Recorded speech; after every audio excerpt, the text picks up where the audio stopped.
तो hello guys, आपका स्वागत है मेरे इस चैनल पर जिसका नाम है आर्ट फॉर ऑल। और आज मैं ले आया हूँ एक नई वीडियो जिसमें हम शिनचैन और डोरेमोन बनाएंगे। ये सजेशन मेरे सब्सक्राइबर ने दिया था, तो आप भी मुझे कमेंट बॉक्स में और सजेशन दे सकते हैं। मुझे ज़्यादा से ज़्यादा सपोर्ट कीजिए ताकि मैं और अच्छी वीडियोस लाऊं और आपको कुछ नया सिखा पाऊँ। तो चलिए शुरू करते हैं। आज मैं शिनचैन और डोरेमोन दो मार्कर से बनाऊंगा, एक ये रेड और एक ये ब्लैक। ये सबसे पहले हम इस साइड पे शिनचैन बनाएंगे। देखिए कैसे बनाते हैं शिनचैन का स्केच।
तो हमारा शिनचैन तैयार है। आपको ये कैसा लगा कमेंट्स बॉक्स में ज़रूर बताइएगा। तो अब हम डोरेमोन बनाएंगे इस साइड पे।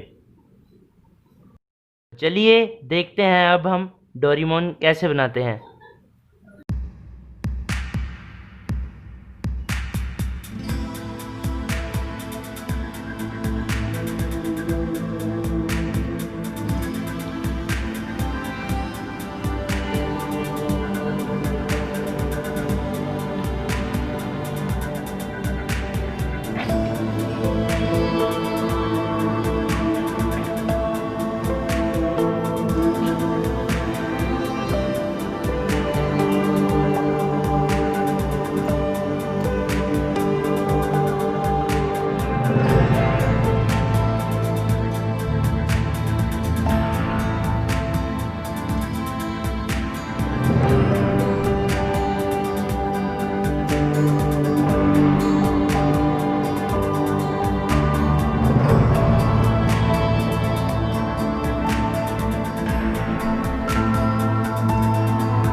तो देखिए हमारा डोरेमोन भी कंप्लीट हो चुका है। तो आपको डोरेमोन कैसा लगा कमेंट्स में ज़रूर बताइए, और ये अपने घर पर भी ट्राई करें क्योंकि वो बहुत आसान है। और अगर आप इसमें कलर करना चाहें तो आप घर पर कर भी सकते हैं। तो अगर आपको ये वीडियो अच्छी लगी हो तो इसको लाइक कीजिए, शेयर कीजिए और कमेंट करिए, और मेरे चैनल को सब्सक्राइब करना मत भूलिएगा, और बेल आइकन तो ज़रूर दबा लीजिए क्योंकि जब भी मैं अपना नई वीडियो पाऊँ तो आपको अपडेट मिलती रहे।